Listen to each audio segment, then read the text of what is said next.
What's your favorite breakfast sandwich, Brad? My favorite breakfast? Oh, man. Gosh, let's start with the bread. Yeah. Well, the bread is negotiable. You like a muffin? You like a biscuit? I don't You do like a muffins croissant? A lot. Those are all fine. Like an English muffin? I'll take any, let's Okay. say. But in the home, it's usually a wheat bread or occasionally a bagel. Okay. I'm a straight up biscuit or English muffin guy. Well, biscuit is the ideal, but you can't. Yeah. It's just a special occasion. Do you not bake biscuits? I make biscuits like twice a month, probably. Really? Yeah. You should come over. Biscuits are very tricky. I As can you know, teach you how to Maybe make got biscuits. a family recipe. I have look. I got an ancient family recipe from. It was passed down from generation to generation through Good Eats. Okay, sure. That's that ancient font of wisdom. Yeah. We went down a little bit of a biscuit hole recently. Well, not like in the last couple of years. Okay. Looking at like different types of flour, and I don't mean like wheat versus like White bleached, Lily is what you want. but specifically it's just like different types of proteins in the flour, and people analyzing like what types of the water from different localities that you're putting in there. It's like it's right up there with bagels in terms of like you need every variable to be exactly right to get exactly the biscuit you're looking for. So there was a New York Times article about biscuit flour like a month ago, maybe 2 months ago. Okay. And the knowledge is spreading. There's a White Lily. There's like an underground railroad for White Lily flour to bring it to the West Coast. Wow. Like people will bring bags in their suitcases when they go to South Carolina or Tennessee. Ooh, traveling with bags of flour seems dangerous. My parents brought a couple of sacks for me. I guess if you like double bag it, you're probably safe. Put it in a Ziploc. It's fine. You do not want a bag of flour exploding in your luggage. It's better that than a bag of a thing of shampoo. That's, I guess so. You think the shampoo would be self-cleaning, but it turns out it's not. No, probably not. But but washing the flour out, getting flour wet, not. It's probably fine. Anyway, okay. Biscuits are great. Whatever. I'll take just about any kind of bread. You got your biscuit. You got your bread. Honestly, whatever. I am pretty meat and potatoes as far as the contents of a breakfast You sandwich. like a scrambled egg? Like an egg, meat and cheese. You ever do like a runny fried egg in there? Yeah, I like like that. to break the yolk. Have you ever done the kind of over easy fried egg in a sandwich without breaking the yolk, and then you take a bite and just hot molten yolk? Oh, it's so good. Shoots out across the room. I want it to shoot right into my mouth. The aiming the yolk can be a little tricky. Gina does this thing that really disturbs me, where she puts the egg in, she fries it, and she gets it like half fried, and then she just stirs it all up in the pan. I've done that. It's unholy. That's the safe. Not okay. That's the safe way to go. Oh, No. Sausage, bacon. What's your meat on there? I'm gonna say a ham. It's nice and flat. Ham? Ham is flat, stackable, and easy to. I don't know why we're friends.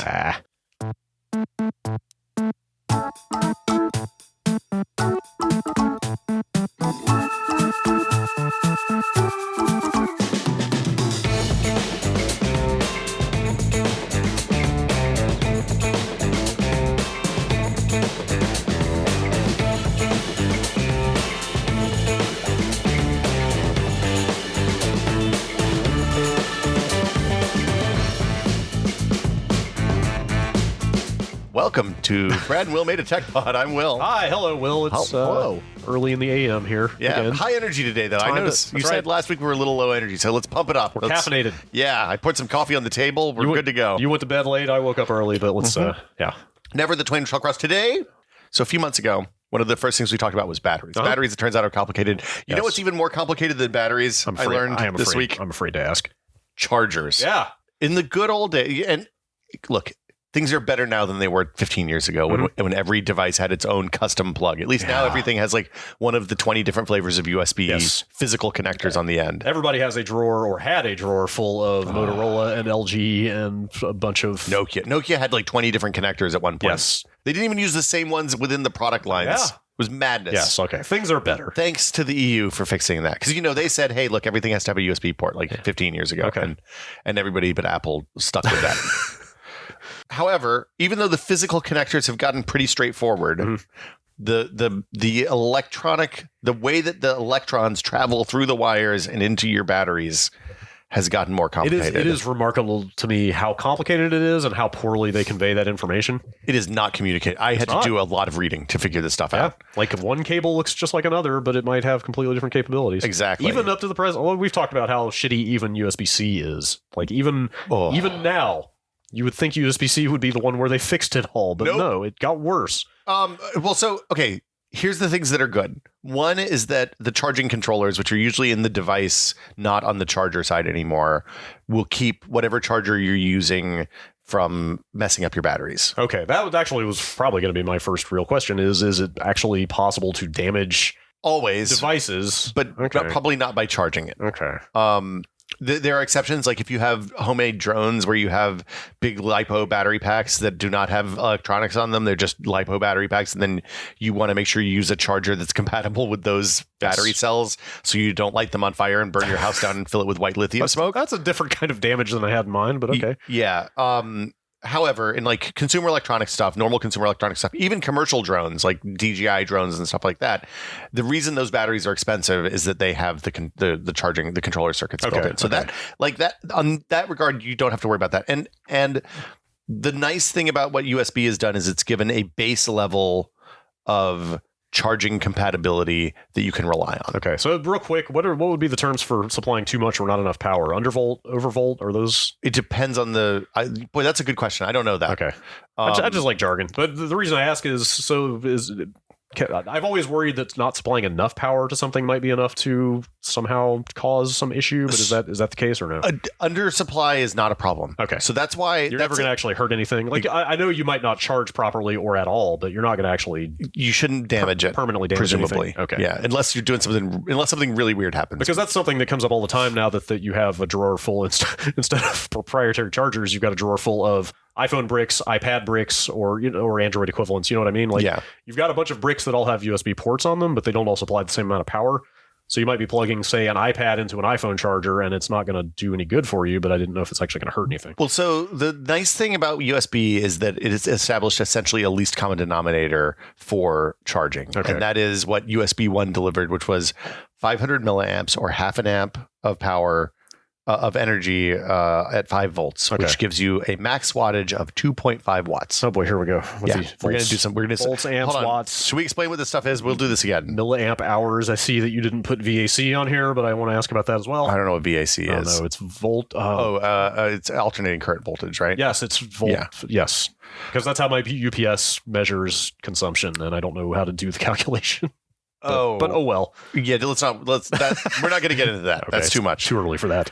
Okay, so volt. So if you imagine that electricity flows through wires like water flows through a pipe, the amps is the diameter of the pipe. So that's the total width of the total amount of volume of electricity that can go through the pipe at once. That can go through. They can. Okay. The volts is the pressure on the pipe. That's how much is the pressure of the water. That's how much is actually going through. No. Well, no. That's and watts is the total amount of water that's traveling through. So watts is power. Okay. That's energy over time. And volts and amps describe that in a different way. So then the other thing we'll talk about is milliamp hours, which is it's the size of your bucket. So milliamp hours is what you use to measure battery, the battery capacity, and it's basically the bucket for electrons that are in play for activating your devices. And in phones, we're talking about like 2,000, 2,500, 2,800 milliamp hour batteries. In cars, we're talking about kilowatt hour batteries, and that's what's on your power bill, right? Isn't that what the power? Yeah, that's what your power company charges. Kilowatt hours. And these are, in this case, since we're talking about batteries, we're talking about DC direct current, not alternating current. I don't know what I don't remember how to do conversions for that stuff off the top of my head. It's been 20 years since I had to do that. So, and I feel like the energy is the same. There's loss in conversion because like your transformers heat up and stuff like that. But I don't think that fundamentally the stuff it works the same. Okay. People will write us letters to let us know. Let's just run with that assumption. Yeah. Probably I wrote this in here. I don't remember why, but I said maybe don't use strange USB ports or cables to charge your stuff. Oh, right. That's right. So because the controllers are on the batteries and not on the chargers, the batteries, the battery controllers and the chargers have to talk to each other. So there has to be a data connection to get more than the base level. I see. 5 volts. Half milliamp, 2.5 watts that USB 1 provides. So are you saying you could be plugging into a dumb charger that is just putting out a constant flow? Like if for example, we have an iPad charger that we use to run our audio recorder here. Yes. And if this was a power only USB cable, because the trick is USB is power and data, right? So if you cut the data lines and only leave the power lines connected, the Zoom and the power brick won't know how to talk to each other to negotiate whatever power the Zoom can support. So does that mean the power brick is just going to keep putting out its maximum output? No, it's going to only do the 5. It's only going to get the 5 volts, 2.5 watts. So even there, you're not going to damage anything. No, you're not. You're just not going to get what you want. It defaults to the safe thing. But what will happen is on like a higher draw device like your iPad, if we plug your iPad into that, your iPad will drain. If you use your iPad while it's plugged in, it will drain faster than it charges. Charging, right? Yeah. Okay. So that's why we need these higher standards, and that's why you can't just use like what people call a USB condom, but it's basically a no data USB cable to charge like a modern smartphone or a Switch or something like that. Right. So, as a general rule, I recommend against plugging your USB devices into like Lyft driver chargers and. Because a lot of the phone security is based on not having physical access to the device. And when you're plugging in your random device to a random charger, you're giving them physical access to the device. Usually you still have to press a confirmation or something, but that's not guaranteed in a world where there's a bunch of rootkits out for all the phones. Lots of good reasons not to do that. Yeah. Carry a battery. But yeah, everybody should have a battery. Yeah, they're cheap now. Yeah, and we talked about it in the disaster preparedness. Yes. It's a bucket for electrons. You want that. Yeah.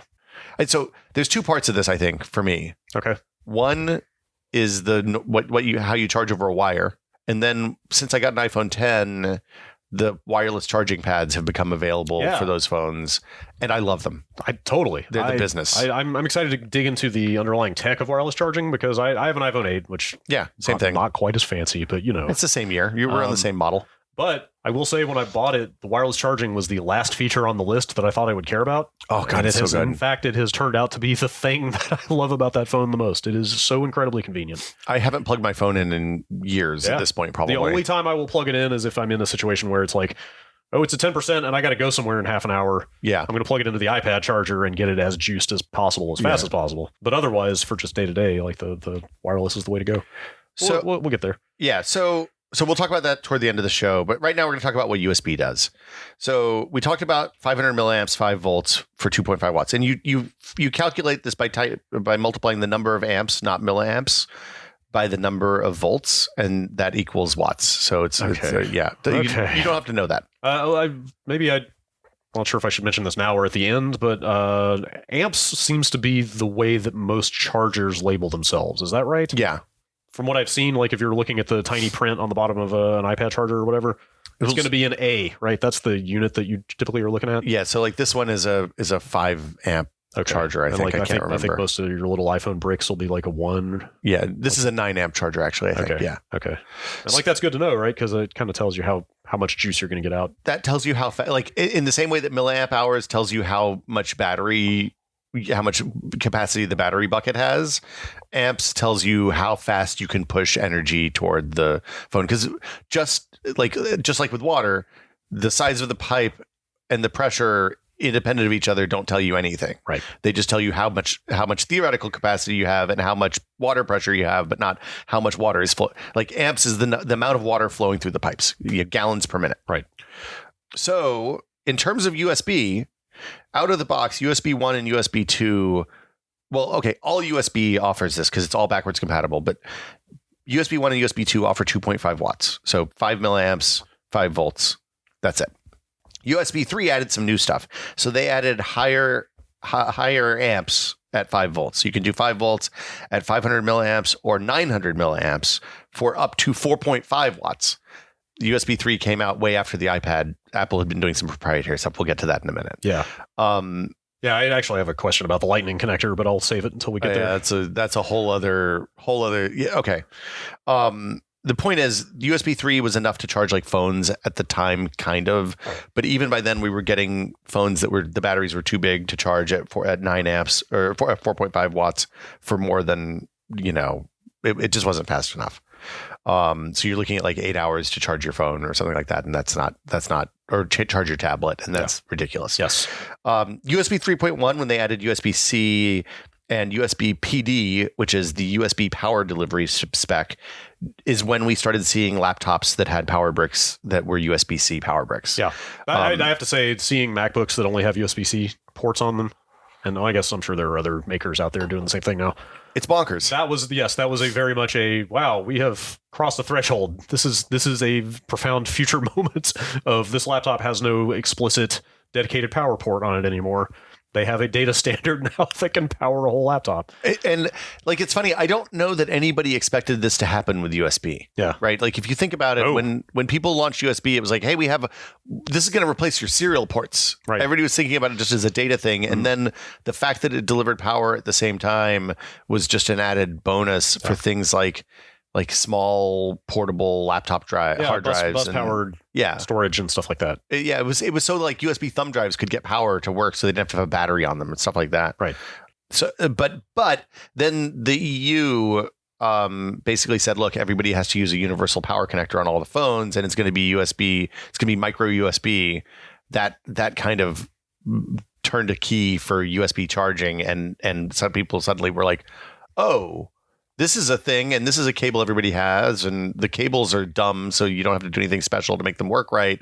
Let's just make this the standard, and it's worked out. How does Apple get around that requirement? So they provide a dongle. In Europe? Yeah, in Europe, that is a micro USB to Lightning dongle, I think. Interesting. Okay. Or maybe it's the other way. Yeah, I think you plug a micro USB into a dongle that makes it a Lightning adapter. A male Lightning. Yeah, connector. so they provide an adapter. Got it.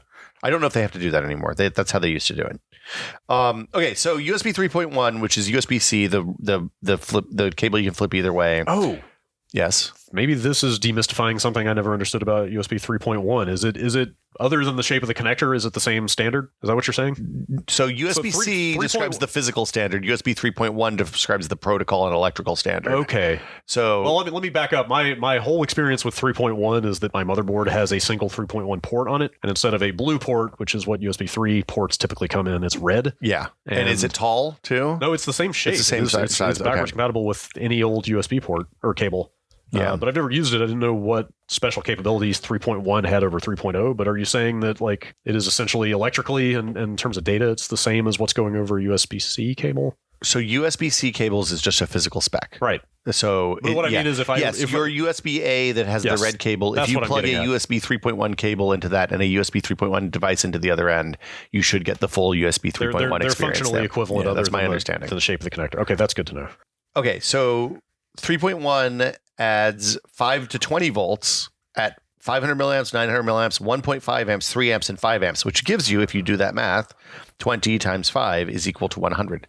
So you can power a 100 watt device. Yeah, 100 watts is a good chunk. That's a lot. It's like a laptop. It's a ultra. Most any ultrabook that doesn't have a dedicated GPU can be powered off of that at this point. I want to say this is just a random data point, but my older MacBook, I bought an extra charger for it. I think it's like an 84 watt charger or something. Yeah, my 13-inch MacBook Pro was a 80 watt charger. Right. So like that is 100 watts is absolutely in the ballpark of where laptops run. And just to be clear, like this is magic. Because in the old days, I went on a trip one time and forgot my laptop charger before MacBooks. And like I had a weird Dell and I was just basically boned. There was no, like the only way I could get a charger was to order one from Dell. It's not like I could go to Best Buy and buy a charger for some random laptop. Forget grousing that you have to go buy an extra charger. You just can't go buy an extra charger. Yeah, there was no option. They're just not around. Yeah. I ended up actually posting on Twitter and a fan loaned me a charger for 3 days, which was amazing. Not an option that everybody has. Yeah, no, that's not a normal result. But yeah, so this is a big deal because it means you can go buy like an Anker power brick and a USB-C cable and plug your Ultrabook in, and it's just going to work. Well, yes, but even then, you still need to kind of know what you're looking for in terms of how much it'll put out. You got to get into the specs. Yes, and that's where this is kind of rough. Well, I guess that's the idea behind USB PD is to have a standard that you can say yes, this will do everything. That is the idea. And I think one of the early devices was the Switch. There's laptops that support it. There's a bunch of phones that support it. It's a neat spec because it and like power bricks and stuff like that. So like battery backups and stuff like that. It's neat because power goes both ways. I didn't realize this. But like if you plug in your phone to your laptop in a USB-C port, and your computer needs to draw power from the phone, it can. I don't know if that's the best idea, but sure. I mean, it's probably not a great idea, but it means that if you plug up like a battery backup in, and then your GPU spins up in the laptop, and it needs a little more draw than it's getting from whatever other source, it can pull it from the outside. I did not know that. because it can provide up to 100 watts, you don't need external wall warts for like USB hard drives and stuff like that, unless you want them so they're not pulling power from your battery the whole time. But it's nice when you're like traveling and you want to plug in your external hard drive. That stuff just works. Yeah. You can charge a laptop using the same cable that you use for the display to an external monitor. Yeah. So like docking station's less important now. I will say this is kind of tangential to this whole thing, but I really miss MagSafe, and I wish that there were MagSafe USB-C cables. You can get those. Oh, really? Yeah. So there's a whole. Oh, you would need an adapter, right? Because it's not built into the laptop anymore. Well, so there are people that make. There's tons of them. You can find them on Amazon. I'll put the link in the show notes. I was actually looking at some no-name ones the other day, but whenever you're looking at any no-name accessories that involve power are always a little bit unnerving. So people use them on VR controllers for charging. Okay. Because that's the first place I saw them. I usually look on Amazon for reviews, and I go straight to the 1-star reviews and see how many people are complaining that these things killed their things. Yeah. And if it's like 50, then that's a pass for me. But if it's like 1, I just assume that's probably 1 or 2. That's probably just a crank who user was error. Made a mistake. Yeah. But yeah, so usually they're like little, it's just like the stumpy part of the connector that you jam into the slot. Okay. And then there's a MagSafe type connector like some kind of breakaway that snaps on and breaks away. Yeah. The problem I have with those often is that they don't sell the dongles separately. So like I have like 10 different VR controllers in my office right now. It would be really nice to just buy 10 of the plugs, plug those in, and then have like 2 cables. I don't need 10 cables for the anyway. Oh, don't you? I mean, probably never have too many cables. It's really nice. Some of those are not fast chargers though. So like you have to look at the specs on the cables, because if it's only a USB 2 cable, then you're not going to get the and like there's a weird situation where a lot of the USB-C cables are actually USB 2 cables with USB-C connectors. Oh my God. Why? So why would anybody have ever made that? Well, because for power transfer, it's fine. So for fast charging, those work fine. Okay. But for example, if you need actually a USB 3.1 throughput, like for the Oculus Link on the Oculus Quest. You mean data throughput? Yeah, data throughput. Yes. Then those won't work. I see. So because everybody was like, oh, I have a when the Oculus Quest announced that you could plug it into the PC and it would be a PC headset.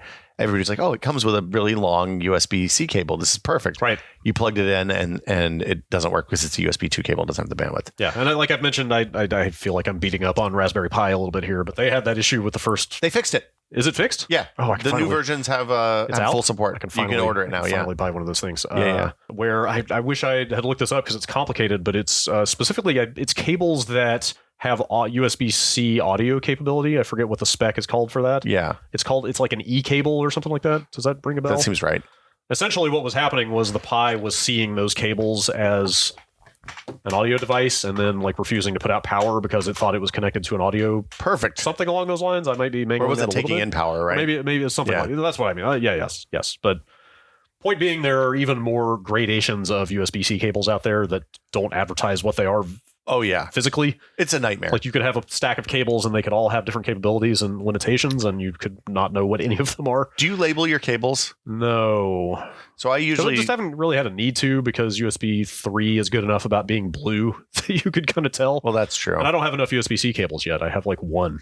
Oh, I just don't have a lot of need for it. So I have one that came with my external GPU dock that's like a foot long, because that's how long they could be when I bought that external GPU dock. You have one of those? Yeah. Oh, I've always been fascinated. External GPU dock. Like you're talking about like I have a box that I have a 1080 Ti that a video into. card goes into. Yeah. I've been fascinated with that concept since Thunderbolt came about 10 years ago, and it's fine.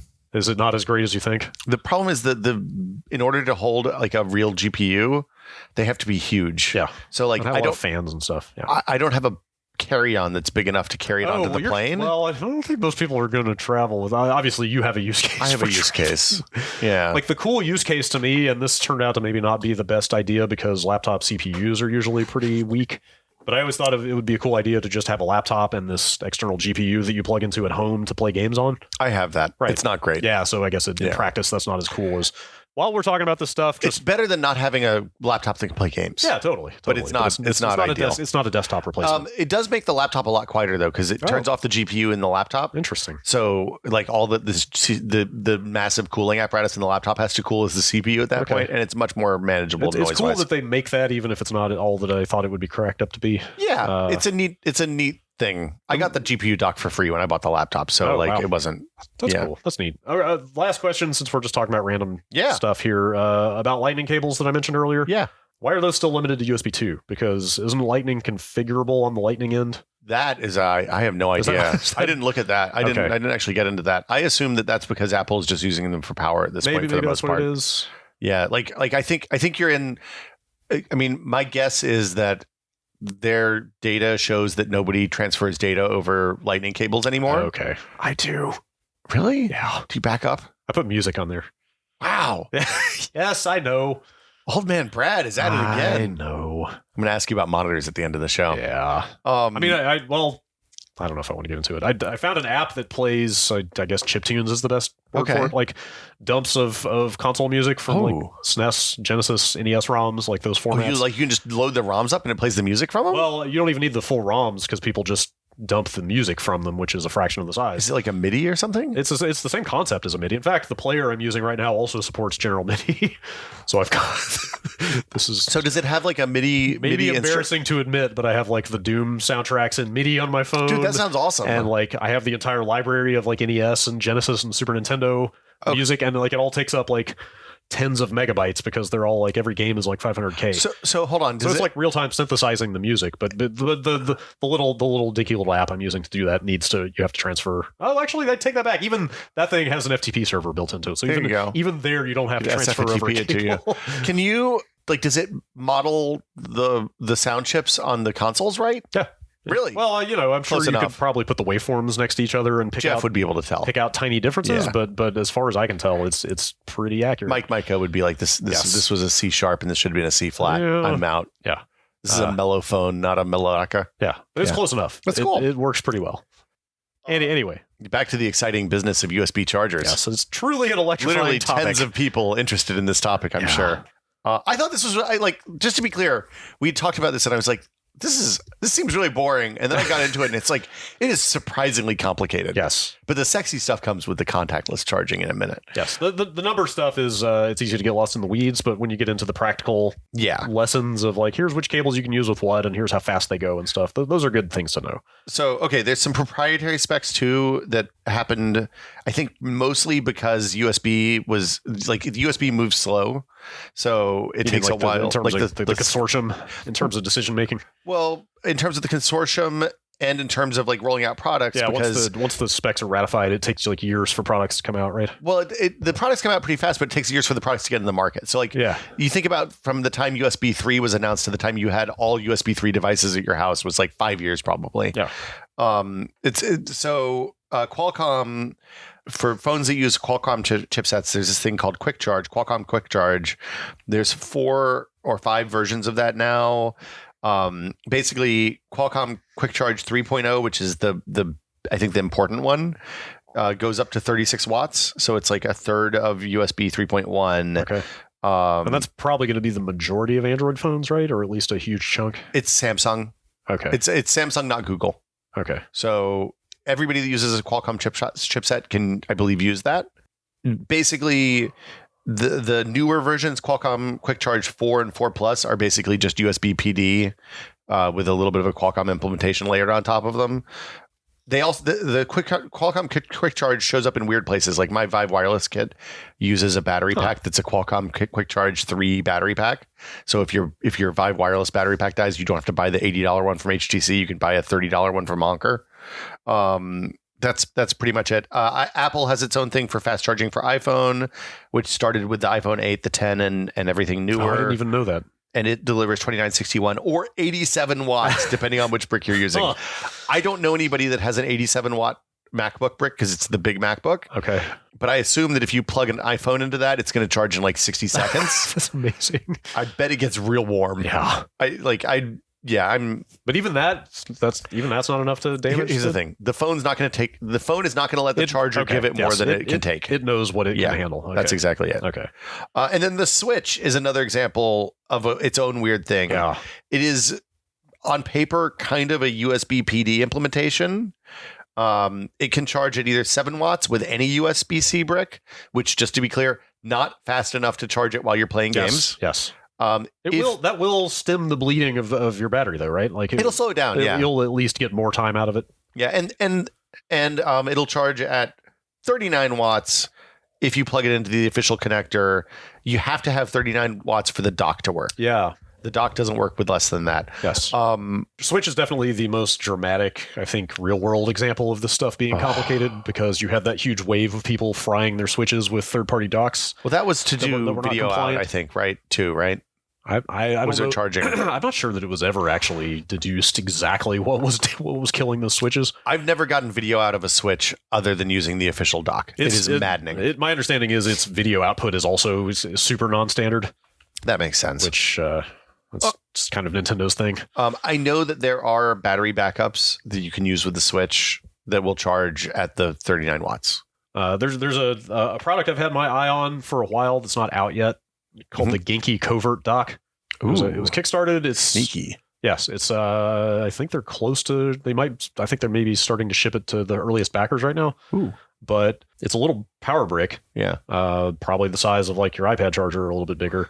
That has a USB-C port, a USB 3, a USB-A 3.0 port, and an HDMI port. Ooh. And it functions as a switch dock in addition to being a charger for all of those ports. And it can do video out too? Yes. Ooh. So like you would plug your Switch in with USB-C. It's literally just a wall plug. Like I said, it's tiny. And it purports to be a fully functional video out switch dock. This sounds fabulous. I am super excited. I really want to try it out when it's actually ready to go. I literally spent $80 on a second Switch dock so I could stream Switch games without having to move my dock back and forth from the main TV. This is about the same price, but it's so tiny and it'll function as a charger for all your other devices. You can put it in your bag. Yeah, like you could literally make it your power brick that you roll around with, and it also just happens to be a functional Switch dock. They claim they have fully done their homework on all the Switch power and video standard stuff, and that it will be totally safe to use. That's awesome. We will see. Yeah, see how many Switches they kill. That remains to be seen. Yeah, but would you use your Switch on that? Oh, probably. Would you be the first Switch to plug in? Yeah, keep an eye. That's why I'm keeping an eye on. Watch this space. The early backers getting their hands on it, but I would love to. I want to try that thing out. The one thing I wasn't able to find out is if the Switch Lite uses a different power since it's newer hardware. If it uses a more standard power implementation, because there's no video out on the USB-C for the Switch Lite, as I understand it. That's right. So they took that hardware out. Yeah, presumably it should be simpler, but I don't know. And that's it. So if there's one key takeaway from everything we've just talked about in terms of just straight up best practices, what would you say? You want some actionable information that people can apply to their life? People like action items. Okay, so if you want to know how to charge your business the fastest, go look up your device, find out which version of USB or Qualcomm Quick Charge it supports, and then buy bricks that support that standard. Okay. And if you do that and your cables are right and you plug them in, it will charge the fastest it can. Okay. It's never as clean as you would like. It's never, they don't have like cute branded ways for you to tell what that stuff is. You're still going to have to eyeball capacities and output and stuff like that. No, you shouldn't. Oh. So if if your device supports USB 3 power delivery, PD, or Qualcomm Quick Charge, or if you buy Apple stuff. You can get devices that just support that stuff and chargers, and you should be good. And now there are power bricks on the market, like battery backups and power chargers and stuff like that from people like Anker and third parties that literally support everything. Okay. So there's an Anker brick that supports Qualcomm Quick Charge 4, USB PD, and I think it even fast charges the Switch, but I'm not sure about that. Okay. People, it seems like when I looked at those pages on Amazon, it looked like maybe at some point they said it would charge the Switch on the product description because there's questions about it in the comments and the reviews, but I couldn't find any mention of the Switch on the page. So maybe there was some sort of firmware update or something on the Switch that jacked up their support for that. But yeah, so if you get the highest spec for everything, your stuff should just work. Okay. And that's pretty actionable. That's better than it used to be. But, some things are never easy. And sometimes it's nice to layer another level of complexity on top of an already complicated task. Ironically, in pursuit of convenience. Sometimes convenience is better than speed. You can have it good, fast, or cheap. Yeah. Convenient, fast, or cheap. Yes, pick two. Are we talking about wireless charging? Let's talk about wireless charging. Okay. Because like you, when they announced this, I was like, this is dumb. I don't need this. I can plug in a cord. Yeah. I mean, I never thought it was dumb. I just didn't think it was something I would care about. I didn't care. I actively thought it was silly. I was like, this is really incredibly lazy. Yeah. And then I went to a conference and one of the tchotch things in the bag was one of those Anker tilted contactless chargers. It's like a phone stand. Yes, I bought 2 of those. Those things are the business. They're super cheap. They're like $15. They don't come with chargers. You do have to supply your own brick. But we all have bricks. But you can also, there are plenty of like Samsung and there are $30 to $40 ones on the market that do have bricks. Look, I'm going to tell you what you should buy for cables. Everyone should have on their desk like a 6-port USB charger. Okay. Because like a brick? Like the Anker has ones that have a cable that drops down and it's just like a rectangular box that has just like 6 USB ports and maybe 1 C port on the front. Yeah.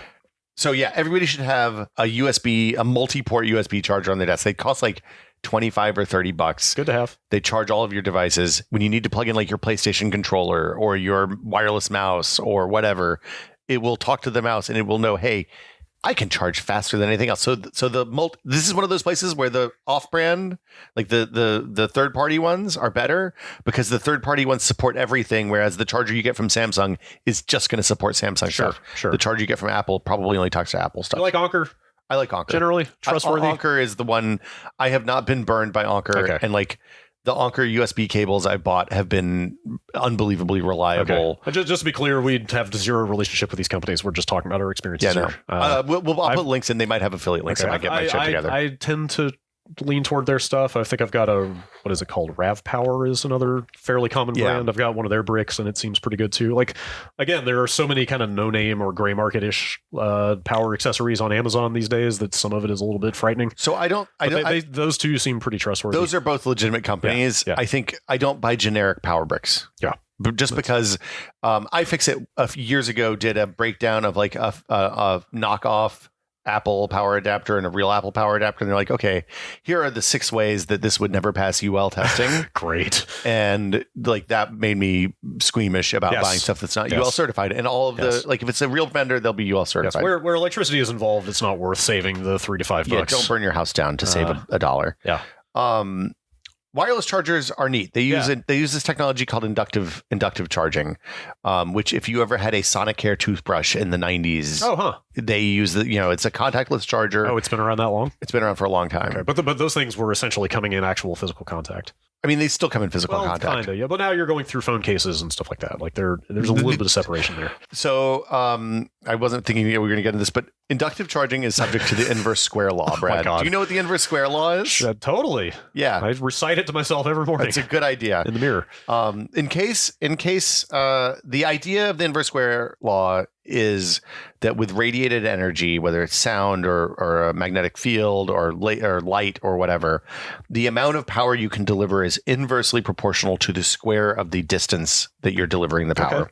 So that means that at no centimeters, you deliver 100% of the power. At 2 centimeters, you deliver 1/4 of the power that you do at 1 centimeter. At 10 centimeters, you deliver 1/100th of the power that you do at 1 centimeter. Accurate to say there's an exponential fall off. That is exactly what that means. Yes. As distance increases. As distance increases, the amount of power decreases exponentially. Yes.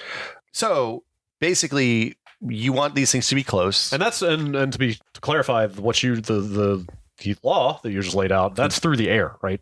That wouldn't take into account going through physical objects. Like a wire, for example, conducts electricity better than is a direct connection. Yes. Right. So I'm talking in the context of wireless charging. The reason I ask is I've seen YouTube videos out there of people testing like, I want to try to install this charger through my wooden desktop surface and stuff like that. What I mean is like that stuff is going to further interfere with that output, right? It depends. So like there's a lot of stuff that's EM transmissive. So if you're talking about a wood desk and a magnetic field, those, unless the desk is really wet wood, those aren't going to interfere with each other very much. Okay. Because Vinny sent me a link to a YouTube video of a guy who's basically like a woodworking YouTuber, but he was building himself a desk, and he did an experiment where he got underneath this thick wooden desktop that he built, and drilled a big circular cutout and installed one of these things, but right up under the veneer. Yeah, but he had to I forget what it turned out to be, but he had to keep shaving more wood off until he finally got down to, I think it was a few millimeters before the power would actually charge through the wood. So most of these inductive charging mats, like the Anker one that we were talking about before, or the flat one that's on my nightstand, work at most 4 centimeters away from the object. And like that's the theoretical maximum. Okay. In reality, the phone has to be on there. And if for example, if you have a magnetic phone holder in your car, so there's a ferrous disc glued on the back of your phone, that's going to prevent the inductive charger from working if you put it in the wrong place. Yeah. So, Yeah, basically this is why you don't just plug something into the wall that powers all the devices in your house constantly.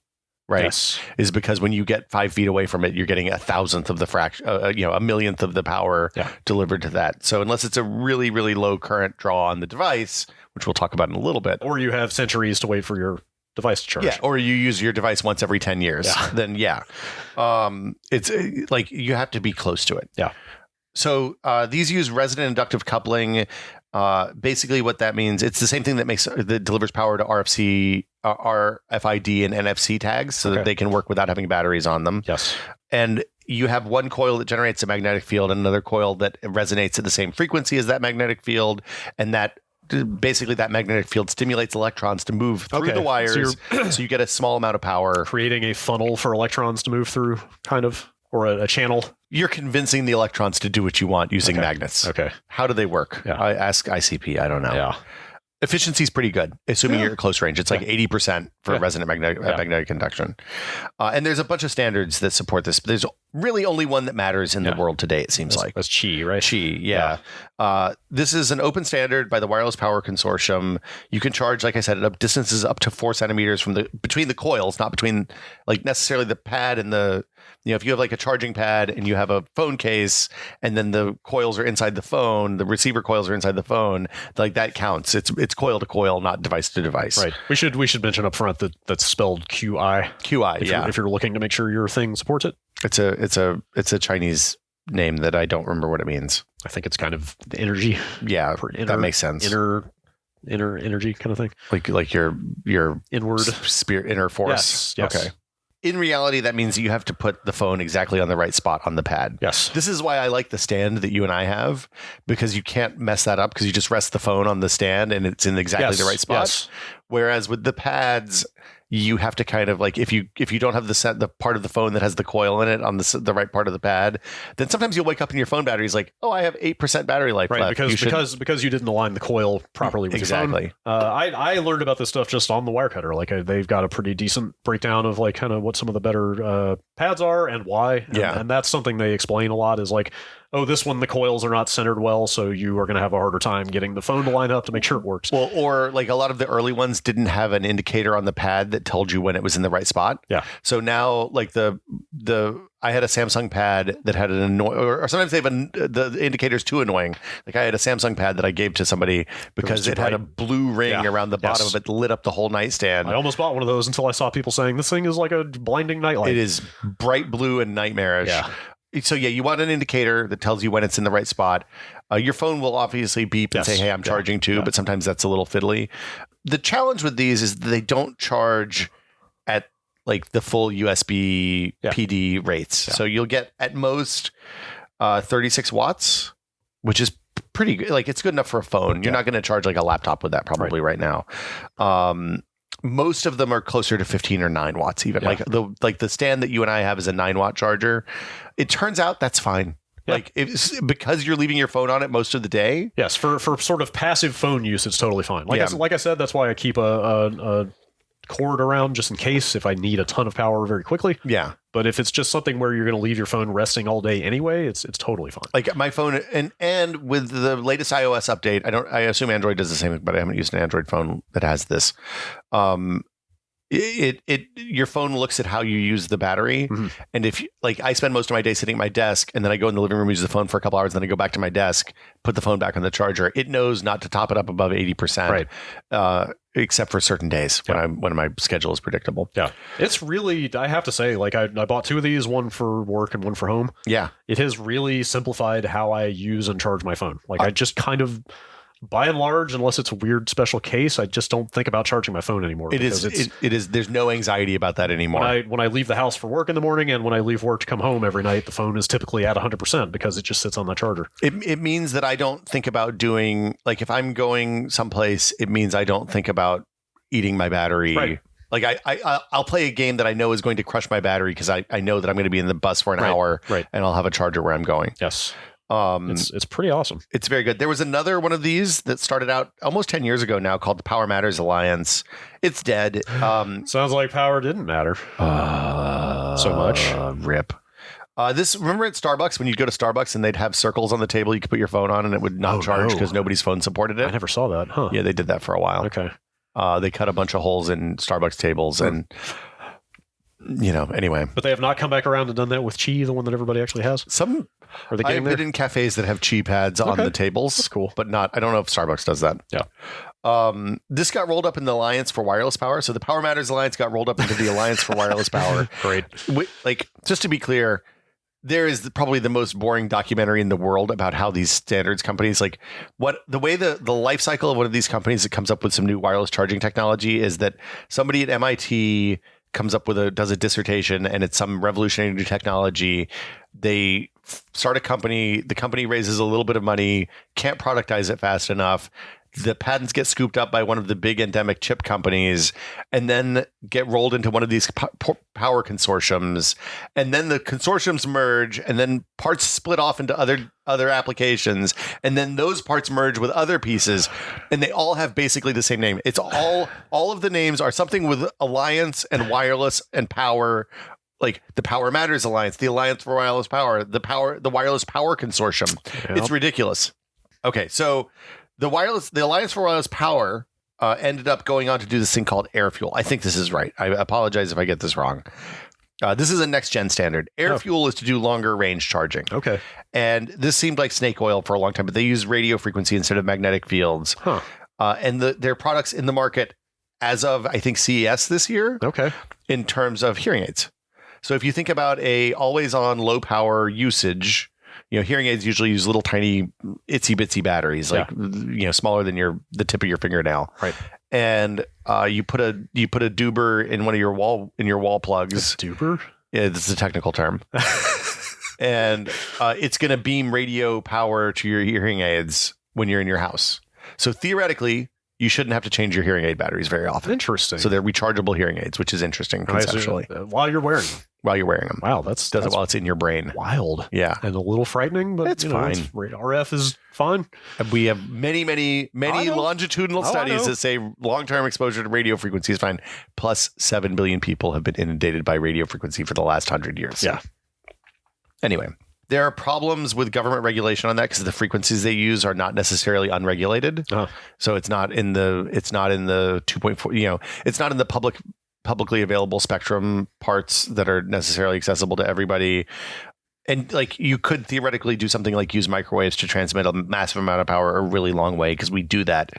But any water that gets in that beam bad things are going to happen to it. Yeah, it's going to get real hot. Yeah. There's another version of Qi on the way. Let me stop you. Have there been straight up military applications, at least maybe that haven't gotten out of R&D? But I don't know about that. I feel like I've read for a long time about potential military uses of focused microwave beams. I feel like that's a thing. Yeah. Yeah. Like you can make if you can make water boil from far away, you can make people boil from far away. Gross. Yeah. It's potentially dangerous. But the radio frequency stuff that AirFuel uses is not in the microwave range. It's not going to make your head boil. So do you think that one has a chance of catching on? I think it's interesting. Like if you think about things like Internet of Things sensors and stuff like that you may not necessarily have hardwire power for, but that you don't want to have to change batteries in every 3 months. I think that's the application for that stuff in the short term. Okay. Qi 2.0 is coming. It's just going to be faster charging rates. As the phones get more powerful, they're going to use more draw, so they're going to need bigger batteries, yada, yada. The other really interesting one, there's a bunch of other stuff that I didn't get into because it was just too esoteric and weird. But there's an SAE standard called J2954. Catchy. Yeah, it really rolls off the tongue. Again, that's J2954. It's wireless power transfer for electric vehicles. Oh. And it's up to 11 kilowatts transfer, which is pretty much, it's in the same range as the 240 volt wall chargers that you install in your garage or that are in most municipal garages and stuff like that. It's not the 480 volt DC chargers that you do at a Tesla supercharger or one of the other fast charge stations. But it's an inductive charger. Basically, you park on a pad in your garage and you have to be in the right spot, but the car has sensors. So it steers you to get in exactly the right spot above the inductive charger, and then it charges at the normal rate without you having to plug the big heavy cable in. That's cool. And again, that's just for convenience, right? It's just for it's just so you don't have to remember to plug your car in every day when you get home. I had questions about it that I wasn't able to find it. Well, so this actually shipped on a BMW 530e, which was only available for lease. It's a car that was only available for lease because presumably they don't want to support this if it doesn't work out. But a car seems like kind of like your phone on the desk overnight. Like that seems like a great use case because obviously your car is probably going to sit in your garage for 90% of the time. 12 hours. Plus 15 hours overnight. So the question I had about this is I don't know if it's two-way. So when you plug the cable in, your car becomes part of the electrical network. Oh, okay. In a way that's really interesting, like in terms of like if the power company needs to spin up a power plant because there's increased load because some factory came online or something, they can sag out of your battery in your car for a couple of minutes, and it can help stay. Like having millions of electrical cars physically wired into the electrical network can help stabilize the ebbs and flows of like, green power generation and stuff like that. Sure. So and they I'm sure they track that pretty accurately. Yeah, it's on your bill. Yeah, the meters, the chargers for cars are smart. It's not, they're not just like a dumb plug that you plug in. They're internet connected and they talk to the power company. Yeah. And they know what's going on. Okay. Like most electric cars, you can even say, hey, I'm leaving at 9 o'clock in the morning, so it can optimize the charging based on the cost of power on a minute by minute basis or hour by hour basis based on your region. That's cool. I didn't know it was that granular. Mm-hmm. So like in California, when you buy an electric car, you get a dramatically decreased power price from 9 or 11 p.m. until 5 a.m. because it costs more for them to spin power plants down than it does to turn them on and off. Sure. Than it does to just give people a massive discount. Anyway, perfect time to charge your car. I saw a demo of this when the MIT people were demoing it at a Silicon Valley demo days. I saw this in like 2006. And at the time I'm holding my arms like 4 feet apart, but it was an antenna like 4 feet apart and they were lighting up a 150 watt light bulb from like 4 feet away. Wow. And I was like, you could wave it in the field. Yeah. I was like, this is kind of cool, but I don't see an application for this really. But now that they Guess what? Yeah. Who knew? Yeah. So yeah, that's it. That's wireless power. Yeah. That's power. It's cool. It's cooler than you think. It is. If you don't use it, I highly recommend it. And it's not like it's expensive. Yeah. I mean, if you buy the Apple Pad, it's expensive. Yeah. If you buy an Anker or a Samsung Pad, it's like $15. You definitely can pay $70, $80 for a charging pad for your phone, but you really shouldn't do that. And you can also do that if you have an Apple Watch or you have the new AirPods with the charging case. Neither of those things need wireless charging. Maybe the watch does, but like it already has the wireless clip-on thing on the back. The AirPods you charge in like 20 minutes. It's no big deal. I just plug them in. But the phone is incredibly useful to have the wireless charger for. Yes, it'll change your life in a very minor kind of convenient way. Yeah, in a way that you'll never think about again, and you'll be like, "Oh man, it's nice not to have to plug stuff in." One less thing to worry about. I wish there was a good magnetic wireless charging mount for the car. That's if anybody has one of those that they like. That you'd think that would just be ubiquitous at this point. Well, they're kind of antithetical to each other because like the magnetic mount and the wireless, like I said, if you have a magnetic disc on the back of your phone, it blocks the inductive charging. Yes. So like you have to put it all the way at the bottom or all the way at the top of the phone, the disc. Like mine is behind my sticker here. Are there some? Excuse me. Are there some that don't use magnets out there that would just use like a clasp or some kind of? They're definitely clamps. Okay. But I want them. I just look. It's nice to just put the phone and chalk it up there. You just got to magnetize everything, don't you? How do they work, man? Yeah. Hey, we had a ton more listeners last week. Yeah. The last couple of weeks, people have found us. Yeah. So I assume thank you all for telling your friends. Hello, new people. Yeah. If you like the show, tell your friends, please. We see a lot of good comments on Twitter and stuff. I love seeing this. Yeah. It's really, really gratifying. Yes. And yeah, if you like us, put a review on iTunes or wherever your podcast may be found. Yeah, it's hugely helpful. But tell people. Yeah. That helps more than anything else. Spread the good word. Yeah.